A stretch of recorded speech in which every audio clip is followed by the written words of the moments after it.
नमस्कार, आपण पाहत आहात पुणे लाईव्ह न्यूज. पाहुयात आज दिवसभरातील ठळक घडामोडी. किरकोळ कारणावरून झालेल्या वादातून 17 वर्षीय 2 अल्पवयीन तरुणांनी एकास लाकडी दांडकी, दगड आणि धारदार हत्यारांनी जबर मारहाण केली. यामध्ये एका 29 वर्षीय तरुणाचा मृत्यू झाल्याची धक्कादायक घटना चाकण शहरात हॉटेल समाधानच्या पाठीमागील बाजूस बुधवारी दिनांक 30 एप्रिल 2025 रोजी घडली. यामध्ये अरविंद रामप्रकाश राजे वयवर्ष 29, राहणार आंबेठाण रोड, तनुश्री अपार्टमेंट, नवीन गुडलक हॉटेलच्या मागे, चाकण, तालुका खेड असे मृत्यू झालेल्या तरुणाचे नाव आहे. या प्रकरणी पोलिसांनी खून व गंभीर मारहाणीचे गुन्हे दाखल असलेल्या 2 अल्पवयीन रेकॉर्डवरील गुन्हेगारांना ताब्यात घेतले आहे. ताब्यात घेतलेल्या दोन्ही अल्पवयीनांना गुरुवारी बाल न्यायालयात हजर करण्यात आले आहे.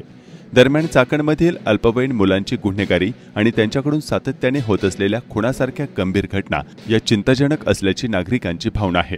अल्पवयीन गुन्हेगार आणि त्यांच्या गुन्हेगारी डोळ्या यांच्याबाबत कायदेशीर मर्यादा माहिती असल्यानं त्यांचा अनेक घटनांत नियोजनपूर्वक अल्पवयीन तरुणांचा वापर करून घेतला जात असल्याचे मागील काही काळातील अनुभव आहेत. गुन्ह्यात अल्पवयीन आरोपी असल्यास त्यांच्यावर बाल न्याय कायद्यानुसार म्हणजेच ज्युव्हेनाईल जस्टिस ॲक्टनुसार खटला चालवला जातो. या कायद्यानुसार 18 वर्षापेक्षा कमी वयाचे आरोपी अल्पवयीन मानले जातात. त्यांना शिक्षा म्हणून तुरुंगात पाठवण्याऐवजी बाल सुधारगृहात पाठवले जाते. अवघ्या काही काळात पुन्हा सुटल्यानंतर पुन्हा खून आणि प्राणघातक हल्ले असे प्रकार होत असल्याचे अनेक घटनांमधून दिसून आले आहे. चाकण औद्योगिक भागात कचरा आणि त्यांना लावली जाणारी आग या घटना मोठ्या दुर्घटनांना निमंत्रक ठरत आहेत. खालुंब्रे तालुका खेड या ठिकाणी गुरुवारी 1 मे 2025 रोजी दुपारी 3च्या सुमारास अशी भीषण आग लागली. त्यानंतर अनियंत्रित झालेली ही आग विझवण्यासाठी अग्निशमन दलाला पाचारण करण्यात आले असल्याचं स्थानिकांनी याबाबतचे व्हिडिओ पाठवून कळवले आहे. चाकण एमआयडीसीमध्ये नाणेकरवाडी हद्दीत काही कंपन्यांच्या परिसरात आग लागल्याची घटना गुरुवारी दुपारी घडल्याचे पुणे लाईव्हच्या दर्शकांनी व्हिडिओ पाठवून कळवले आहे.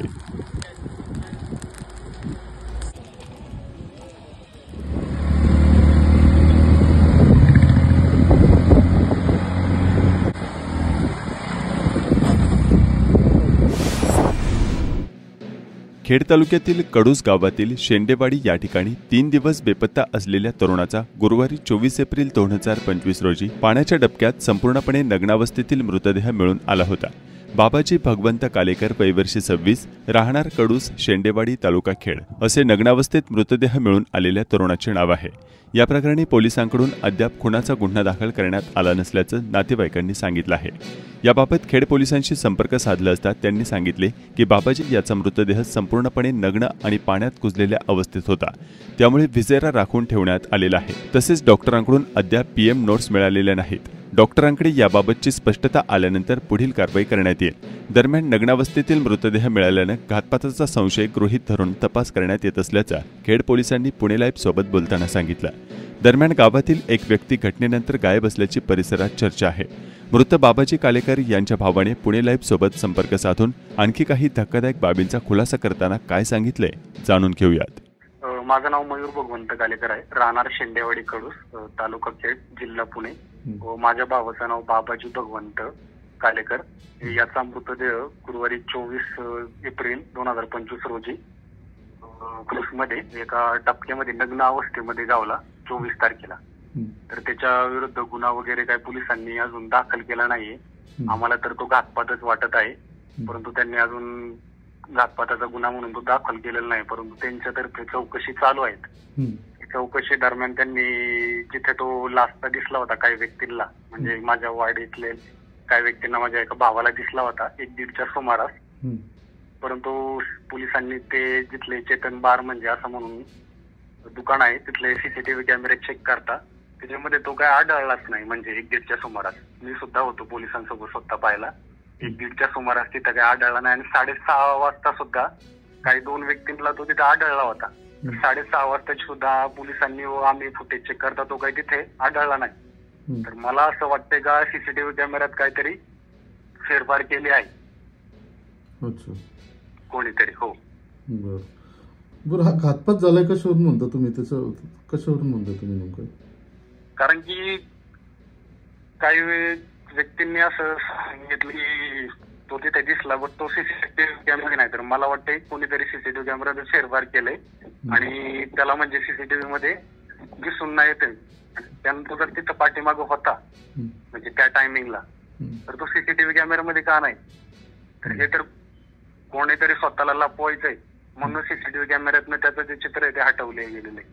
आणि त्यानंतर तिथे जोर दिसला आणि त्यानंतर त्या डायरेक्ट त्याचा मृतदेह गुरुवारी भेटला त्या विचारांमध्ये. आणि तो सुद्धा नग्न अवस्थेमध्ये, पूर्णपणे त्याच्या अंगावरती म्हणजे अंडरवेअर सुद्धा नव्हती, कपड्याचा एक पण नव्हता, अशा अवस्थेमध्ये तिथे गावला. आणि अशा प्रकारे म्हणजे पाहायला गेलं तर काही व्यक्तींनी असं म्हणजे नग्न अवस्थेत पहिल्यांदा पण असे काही कृत्य केलेले आहे आमच्या इथे. काय केलं? मला तर संशय अशा व्यक्तींवरती वाटतोय. काय केलेलं आहे नग्न अवस्थेमध्ये म्हणजे काय बोलतो आपण, एखाद्या खून करणाऱ्याची कशी स्टाईल असते की नग्न करायचं आणि मारून टाकायचं, म्हणजे त्याच्या बोलण्याची जी स्टाईल असते वगैरे. तर बोलण्याची स्टाईल नाही म्हणजे त्यांनी सुद्धा असं 2-3 वेळा केलंय. आणि आता मला सुद्धा वाटतं की माझ्या भावाबद्दल सुद्धा त्यांनी तसंच केलंय. म्हणजे आता पोलिसांना मी सुद्धा सांगितलंय, तरी पोलिसांनी म्हणजे त्यांना सुद्धा माहिती की सीसीटीव्ही कॅमेरा तो दिसत नाही आणि आय विटनेस सुद्धा आहेत तर त्यांनी त्याला तिथं पाहिलंय. म्हणजे तुम्ही जे म्हणताय की तुमच्या गावातले काही लोक आहेत जी अशा पद्धतीने लोकांना नग्न करून टॉर्चर केलेलं आहे? हो, अशा घटना घडल्या? टॉर्चर करायची त्यांची पद्धत आहे, अशा घटना घडल्या सुद्धा आहेत. बर, मग त्यांची चौकशी केली आहे का पोलिसांनी? नाही, ते काय माहिती नाही चौकशी केली आहे का नाही. कारण की आता कसं काही व्यक्ती, आता आम्ही आहे गरीब, तर गरीब व्यक्तींना कधी न्याय भेटेल का नाही मला माहित नाही. कारण की शासनाचं असं ज्याच्याकडे पैसे आहे शासन त्याला पहिल्यांदा हे देतं. कारण की श्रीमंत व्यक्ती आला तर त्याला पहिली खुर्ची दिली जाते बसाय, गरीबाला नाही. गरीब व्यक्तीला नेहमी मागं उभं केलं जातं, त्याला आवाज सुद्धा लास्टला दिला जातो. तर गरीब व्यक्ती म्हणल्यानंतर त्यांना कधी फ्रंटला येऊनच देणार नाही, त्यांना दाबलं जाणार पायाखाली. जो श्रीमंत असणार तो पैसे भरणार आणि सुटणार. गरीब व्यक्तीला मला नाही माहिती कधी न्याय भेटेल का नाही. पण माझ्या शासनाला एक कळकळीची विनंती, माझा त्यांच्यावरती जो विश्वास आहे गव्हर्नमेंटवरती व पोलीस अधिकाऱ्यांवरती, त्यांना एकच कळकळीची विनंती का माझ्या भावाला न्याय मिळावा. उद्या जर अशीच अमानुषपणे दुसऱ्या तुमच्या सुद्धा एखाद्या भावाची अशीच हत्या होईल, त्यावेळेस असाच एखाद्या श्रीमंत व्यक्तीला हत्या करेल आणि त्याला सुद्धा दुसऱ्या व्यक्तीला न्याय भेटणार नाही. जसं आज माझ्या भावाला न्याय भेटत नाही, म्हणजे जवळजवळ 1 आठवडा होऊन गेलेला आहे, तरी माझ्या भावाचा ज्याने कोणी खून केलाय किंवा घात केलेला आहे त्या व्यक्तीची अजूनही काही चौकशी झालेली नाही व त्याचा एकही पुरावा अजून गावलेला नाहीये. तर माझी एकच अधिकाऱ्यांना व शासनाला एकच विनंती कळकळीची की लवकरात लवकर ज्याने कोणी माझ्या भावाचा घात केलाय त्याला लवकरात लवकर शोधावा आणि त्याला त्याच्या चुकीची जाण करून द्यावी, त्याला शिक्षा द्यावी कठोरपणे, जेणेकरून भविष्यामध्ये तो असा कुठल्याही प्रकारचा गुन्हा करणार नाही आणि एखाद्या भावाचा भाऊ हरवणार नाही. चाकणमधील एका फिटनेस जिममध्ये ओळख झाल्यानंतर सध्या चाकणमध्ये वास्तव्यास असलेल्या बेंगलोर कर्नाटक येथील तरुणाने चाकणच्या नाणेकरवाडी परिसरात वास्तव्य असलेल्या मूळच्या दिल्लीतील 27 वर्षीय तरुणीला लग्नाचे आमिष दाखवून वारंवार तिच्यावर लैंगिक अत्याचार केल्याची घटना समोर आली आहे. या प्रकरणी चाकण पोलीस ठाण्यात किशोर रवी रण्णा वय 26 सध्या राहणार एक्स बिर्या सोसायटी चाकण मूळ राहणार बेंगलोर कर्नाटक याच्यावर गुन्हा दाखल करण्यात आलाय.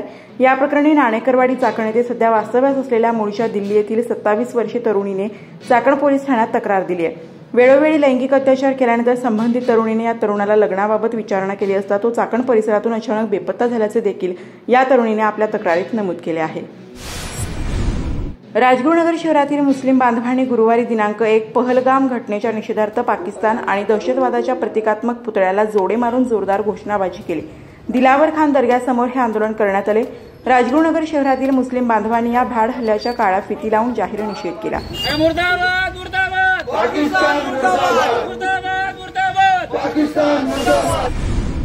1 मे रोजी महाराष्ट्र दिन आणि कामगार दिनानिमित्त खेड येथील तहसील कार्यालयात ध्वजारोहण कार्यक्रम संपन्न झाला. येथील विविध शासकीय कार्यालयांमध्ये ध्वजारोहण करण्यात आले. आमदार बाबाजी काळे यांच्यासह प्रांत अनिल दौंडे, तहसीलदार प्रशांत बेडसे व शासकीय कर्मचारी आणि नागरिक उपस्थित होते.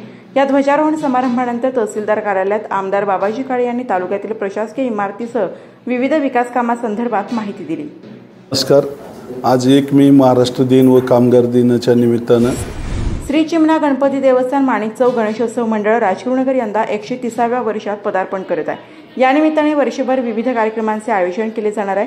याची सुरुवात आजच्या अक्षय तृतीयेच्या शुभमुहूर्तावर मोगरा महोत्सवाने करण्यात आली. या निमित्ताने श्री चिमणा गणपती मंदिराला मोगऱ्याने सजवण्यात आले होते. चाकण औद्योगिक वसाहतीमधील कंपन्यांनी CSR निधीच्या माध्यमातून खेड तालुक्यातील पायाभूत सुविधा आणि पर्यावरण संवर्धनासाठी योगदान द्यावे असे आवाहन महाराष्ट्र प्रदूषण नियंत्रण मंडळाचे सदस्य नितीन गोरे यांनी केले आहे। नितीन गोरे व फेडरेशन ऑफ चाकण इंडस्ट्रीजचे सचिव दिलीप बटवाल यांच्या पुढाकाराने दिनांक 29 एप्रिल 2025 रोजी सॅनी कंपनीच्या सभागृहात MPCB व उद्योजक संघटना यांची संयुक्त बैठक आयोजित करण्यात आली। या बैठकीत चाकण इंडस्ट्रीज फेडरेशन, चाकण नगर परिषद, वन विभाग तसेच चाकण औद्योगिक क्षेत्रातील विविध कंपन्यांचे प्रतिनिधी सहभागी झाले होते।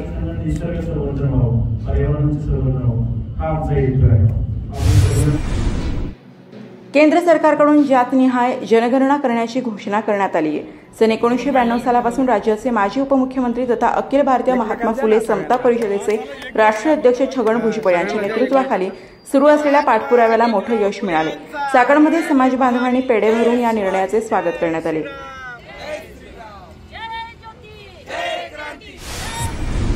खेड तालुक्यात अनेक गावांमध्ये आता विहिरींनी तळ गाठला। तालुक्यातील अनेक गावांना पाणी टंचाईची झळ बसत आहे।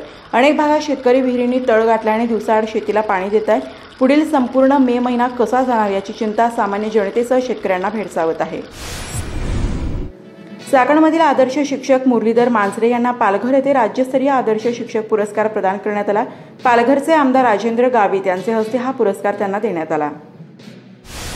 चाकण पालिकेच्या अर्धवट कामाचा फटका शहरवासियांना बसतोय। पार्किंगच्या सोयी नसताना P1 आणि P2 ची कारवाई सुरू करण्यात आली आहे। पार्किंगची व्यवस्था सुरू करू असं सांगण्यात आलं होतं, मात्र अशी सोय न करताच कारवाया केल्या जातात। चाकण वाहतूक शाखा आणि पालिकेच्या पार्किंग धोरणाचं पितळ आता उघडं पडलंय। शहरातील बेशिस्त वाहन चालकांवर कारवाई करण्यासाठी सुरू केलेली कारवाई 4 चाकी मोटारींवर मात्र होत नाहीये। शहरात बेशिस्तपणे वाहने पार करणाऱ्या वाहन चालकांना दणका दिला असताना महामार्गावर आणि चाकण औद्योगिक भागात मात्र अशा कारवाया होत नाहीयेत। केवळ चाकण शहरातील व्यापार उधळून लावण्यासाठी कारवाया होत असल्याचा नागरिकांचा आरोप आहे। चाकण शहरात वाहनतळांची कसलीच व्यवस्था नसताना आणि रस्त्यालगत अतिक्रमण कायम असताना टोईंग कारवाई सुरू करण्यात आल्यानं नागरिकांमध्ये मोठा रोष आहे। वाहनतळांऐवजी टोईंगचा मार्ग प्रशस्त केल्याचा आरोप आता नागरिकांकडून होतोय। चाकण शहरातील रस्त्यालगत अनेक वाहन चालक बेशिस्तरित्या वाहने उभी करतात। परिणामी वाहतुकीसाठी पुरेसा रस्ता उपलब्ध होत नसल्यानं वाहतुकीस अडथळे येतात। नागरिकांकडून शहरात पुरेसे वाहनतळ उपलब्ध करून देण्याची आता मागणी होतीये, मात्र जागेअभावी हा प्रश्न कायम आहे। अनेक ठिकाणी रस्त्यालगत मोठ्या प्रमाणात अतिक्रमण आहे, त्यामुळे जागेचा अभाव आहे। दरम्यान प्रशासनानं वाहन चालकांना पुरेसे वाहनतळ उपलब्ध करून देणं अपेक्षित असताना त्याऐवजी टोईंग कारवाई सुरू केल्यानं नागरिकांकडून आता संताप व्यक्त केला जातोय। वाहने उचलल्यानंतर अशा कारवाया टाळण्यासाठी मोठ्या अन्य उलाढाली होत असल्याचा अनेकांचा आरोप आहे।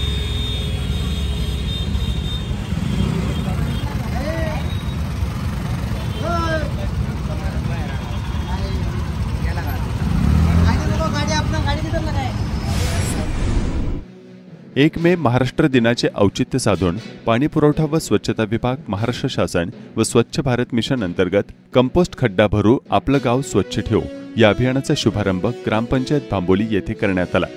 गावातील सुका आणि ओला कचरा ग्रामपंचायतच्या मार्फत गोळा करून त्याचे वर्गीकरण करून त्यापासून खत निर्मिती केली जाते। यामुळे गावचा परिसर स्वच्छ होण्यास मदत होणार आहे।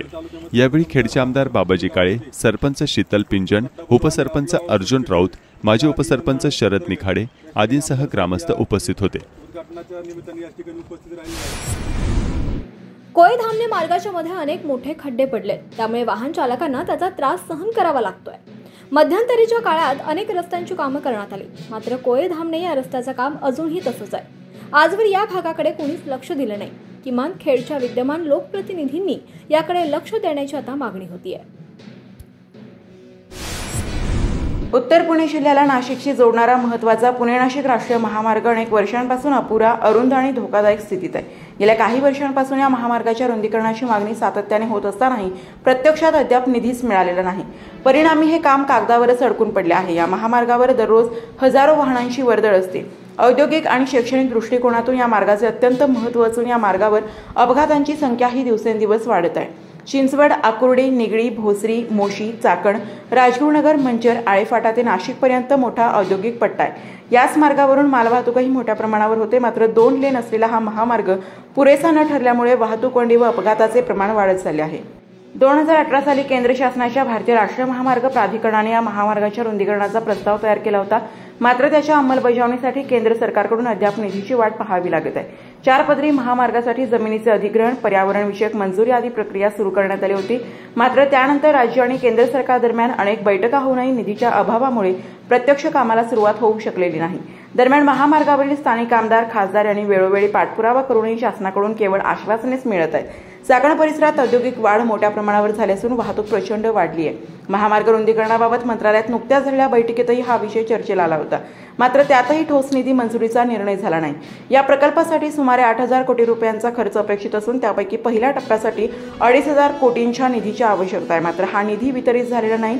त्यामुळे जमीन अधिग्रहणाचे कामही रखडले आहे. या महामार्गाच्या रुंदीकरणासोबतच प्रत्येक मोठ्या चौकात उड्डाणपूल, ट्रकसाठी वेगळा मार्ग, वेग मर्यादा नियंत्रणासाठी सीसीटीव्ही व्यवस्था आणि ट्रॅफिक डायव्हर्जन यांसारख्या उपाययोजनाही प्रस्तावित आहेत. मात्र निधी मिळेपर्यंत हे सर्व प्रस्ताव फक्त फाईलमध्येच आहेत. या प्रस्तावास आता 6 वर्षे उलटली असली तरी प्रत्यक्षात काम सुरू झालेले नाही. अधूनमधून या विषयावर राजकीय चर्चाही रंगतात. मात्र निधीच्या मंजुरीविना प्रत्यक्ष काम सुरू होणे अशक्य आहे. त्यामुळे महामार्गावरील प्रवाशांचे आणि वाहन चालकांचे हाल सुरूच आहेत. या पार्श्वभूमीवर खासदार अमोल कोल्हे, श्रीरंग बारणे यांनी सातत्याने पाठपुरावा केलाय. नुकतेच केंद्रीय रस्ते आणि महामार्ग मंत्री नितीन गडकरी यांची खासदार श्रीरंग बारणे यांनी भेट घेतली. तत्पूर्वी खेडचे आमदार बाबाजी काळे यांनी भेट घेऊन हा प्रश्न मांडला. विधानसभेत हा मुद्दा उपस्थित केलाय. मात्र अजून तरी यासाठी यश येत नसल्याची स्थिती दिसत आहे.